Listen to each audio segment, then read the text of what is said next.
Good afternoon. The Minneapolis City Council just unveiled a third plan for the police department's abandoned third precinct building.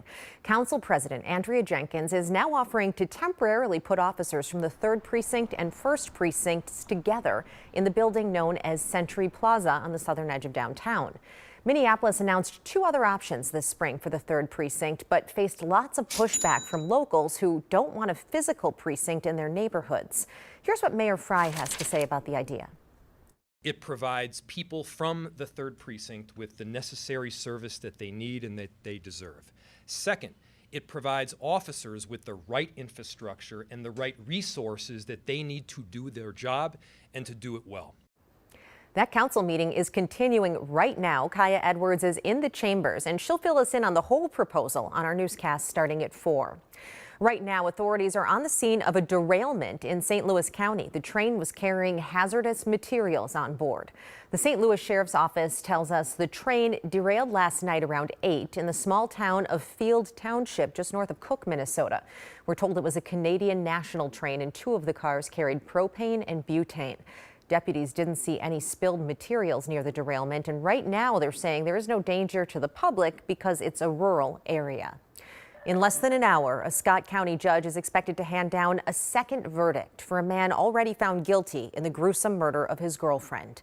Alexis Sabarit previously waived his right to a jury trial and had what's called a stipulated facts trial. That's when there's an agreement between both parties on what happened. America Thayer was beaten to death and beheaded, and her body dumped on the side of a Shakopee street. The ruling today will determine if Sabarit gets jail time or is admitted to a mental institution. We'll be following these top stories throughout the day, and you can catch the updates online as well as at KARE11.com and on our social channels.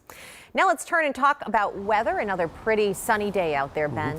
Yeah, absolutely, Lauren. It's low humidity, temperatures about what you'd expect by mid-July standards. We're going to have an average day in the forecast and even warmer in the days ahead. 76 degrees right now. We are already warmer than the entire day yesterday, so we're on a warming trend and we'll continue that through tomorrow. We're starting to see some of those fair weather cumulus clouds develop in the heat of the day, but no rain falling out of these clouds. We will be tracking a cold front as it works its way across the high plains states later today into tomorrow. We'll see some thunderstorms develop out ahead of that. That will push into our neck of the woods by daybreak tomorrow. So a few showers and maybe some garden variety storms in the morning. But as we head into tomorrow afternoon, that's when some stronger to even severe storms are possible. So pay more attention to the weather as we head into the latter part of the day tomorrow. Today, just a picture perfect summer day. A lot of upper 70s to lower 80s out there with a light southwesterly wind. As we head into tomorrow, even warmer, mid to even upper 80s. Would not be surprised to see a few low 90s out there as well, with again a couple of opportunities at seeing some rain. As we head into Thursday, we're behind that cold front, so cooler temperatures and a little breezy as that northwesterly wind gusts up to 20-25 miles per hour, and then a slow warming trend through the weekend, and 90s are expected as we head into next week. And Lauren, we could possibly be looking at 2, even 3 days in a row in the 90s a week from today. All right, Ben, thank you.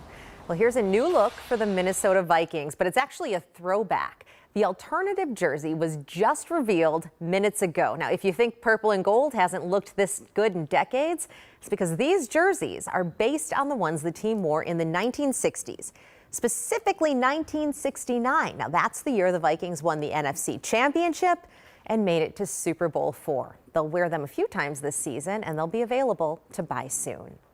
And before we go, a reminder that the annual Health Fair 11 Summer Blood Drive is this Thursday at a brand new location.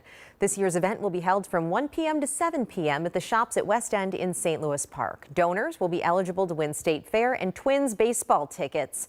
We have a link to sign up at KARE11.com. That's all the local updates for now. We'll have more local coverage for you coming up in 30 minutes. Have a great afternoon.